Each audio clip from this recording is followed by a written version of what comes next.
Losing a beloved pet can feel like you're losing a piece of your heart. The pain can be unbearable for you and your animals, and it often feels like you're losing your mind and totally feel alone in grief.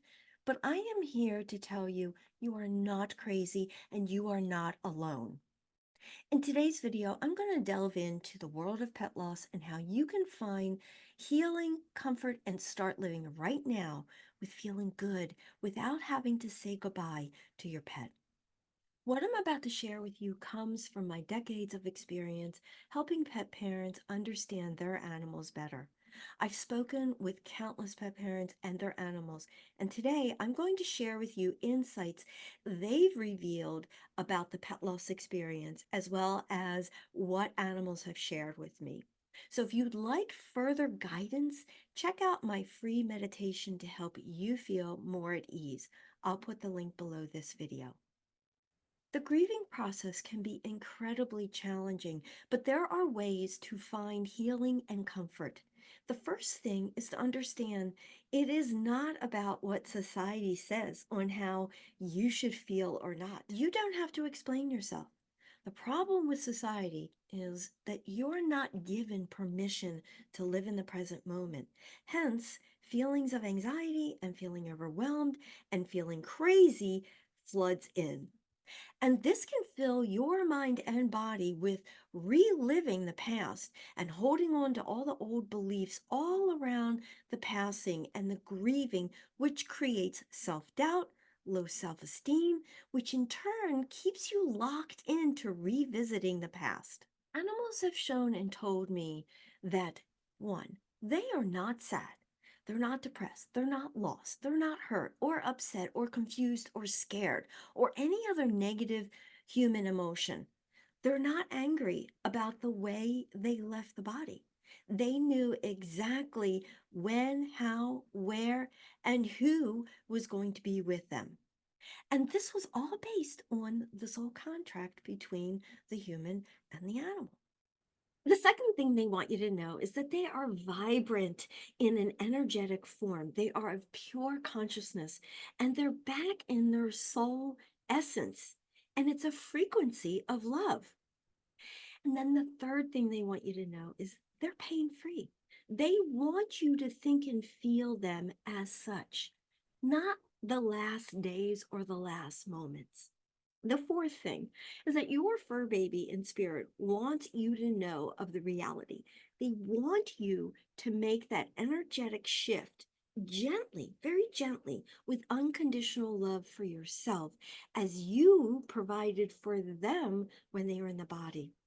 Because this is one beautiful way to think about all the life lessons they shared and taught you was through unconditional love. The fifth thing they want you to know that because they change form, there is no such thing as death. It's not a final thing, but a part of everyone's journey here of changing in form into beautiful love, light, compassion, joy, and harmony. And we're all dimensional beings of this energy, and we can experience it right now.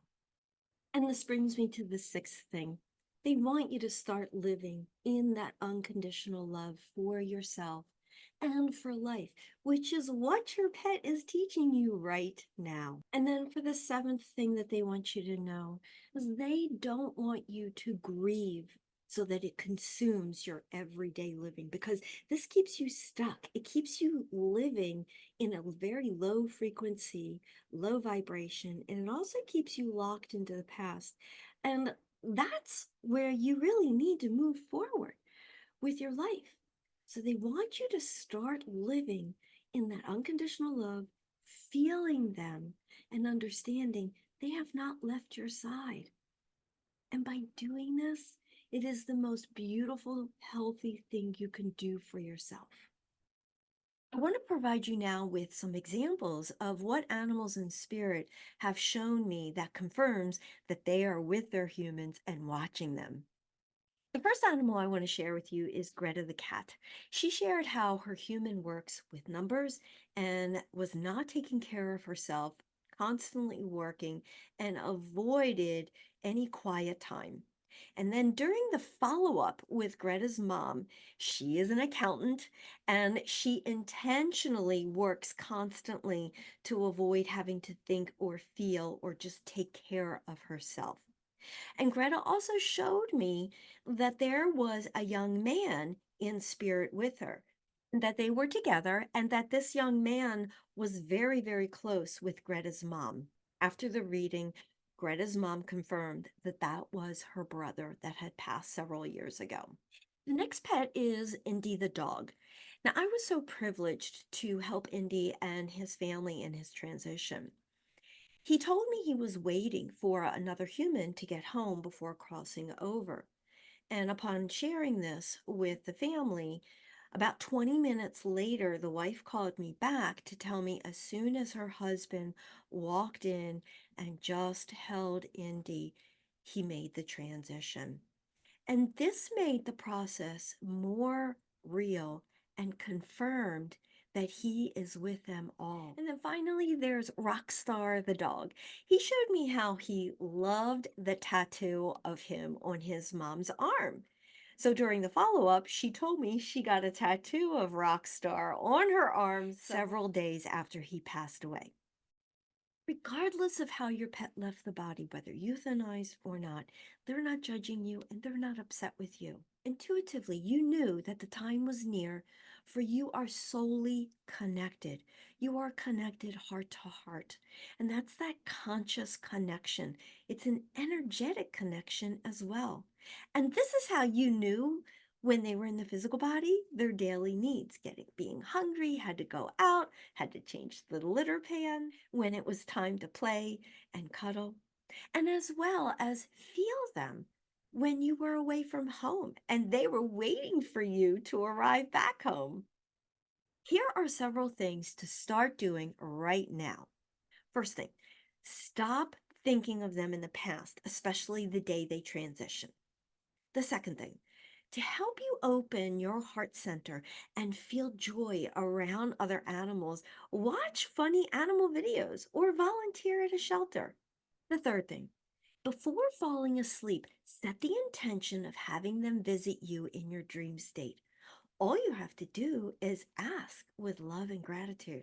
Number four, upon waking, regardless if they were in your dream or not, tell them how happy you are that they are with you and watching over you, and that you are open to receiving a sign from them today. Just don't overthink it, keep it simple.